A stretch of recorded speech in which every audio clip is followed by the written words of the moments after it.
Bibili muna kami ng inihaw. After maluto ang aming barbecue, dito kami kakain sa side ng convention center. Hanap kami ng pwesto. Malawak din pala to. Ngayon lang ako nakapunta ditong medyo malapitan. Ito ang convention center ng Gumaca. Medyo makulimlim pa din. Kakain kami, hanap kami ng mapupwestohan. Doon kami kakain sa somewhere na pwede kaming umupo. Kasi doon sa kabilang side, doon malapit sa multi-purpose hall, parang mas mainit doon. Ito mas kokonti ang tao. At the same time, mas malamig siya. Tatambay kami saglit para kumain ng aming inihaw.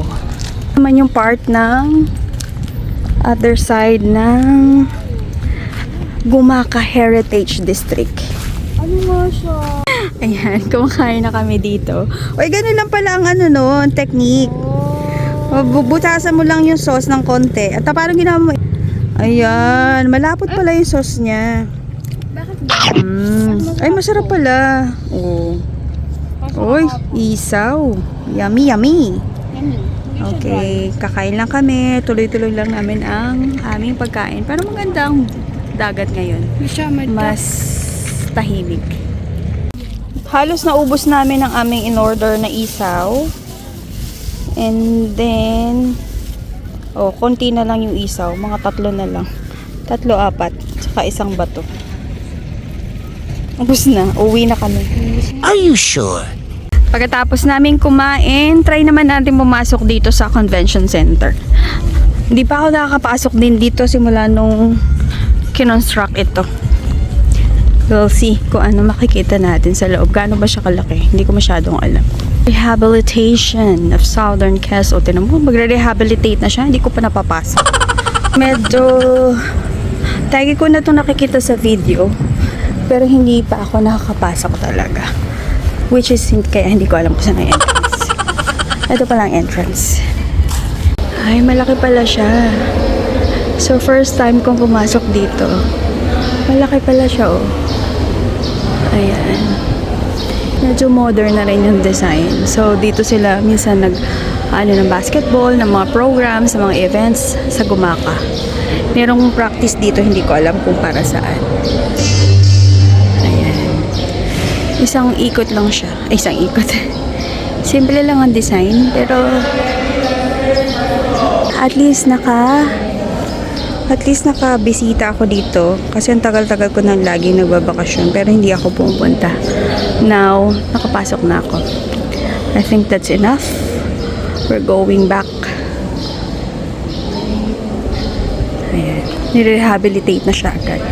Ngayon pala ako nakapasok. Sa convention center, andito rin pala yung Southern Luzon State University. Alam, bye-bye. Pauwi na kami. Are you really sure? Bye-bye. Pwede na kaming umuwi. Ito pala yung entrance ng Southern Luzon State University. Nadaanan na namin kanina, hindi ko lang napansin. Tapos sa likod niya, yun yung convention center. So, yan yung school.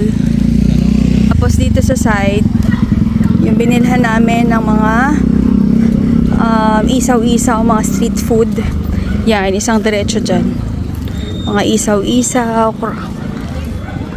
kropek, kwek-kwek, drinks. Yan. So, bago kami umuwi, bibili kami ng pang-ulam sa bahay. Bye-bye na talaga. Are you See you in my really next video. sure? Wait, there's more.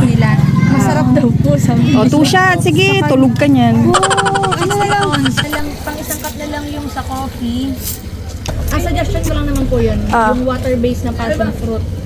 Passion Yun yung may fruit. sasuggest ko. Bali, mag-a-add lang kayo ng 20-20 dahil 20 pesos per shot.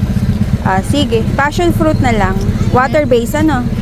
With 2 shots. Sabi ko, uuwi na tayo. Ay. Tingnan mo, paduling yan. Ano sabi mo? Dulis. Kala ko dolce de leche. Dulis. Ay. Sabi ko uwi na kami pero nag-try pa kami ng Laclaire. Doles. Ano sabi niya? Doles. Okay. Tapos yung akin naman ay 2 shots. Passion fruit, water base with 2 shot of vodka yan. Ano ate? Ay ano? Bebe. 2 shots ng vodka. Nag-open dito? Miss Brown. Miss Brown. Uuwi na kami pagkatapos Totoo na namin. to, totoo. Tapos namin order. This is it. This is it. Talaga kanina pa ako nagpapaalam. Uuwi na. Bye.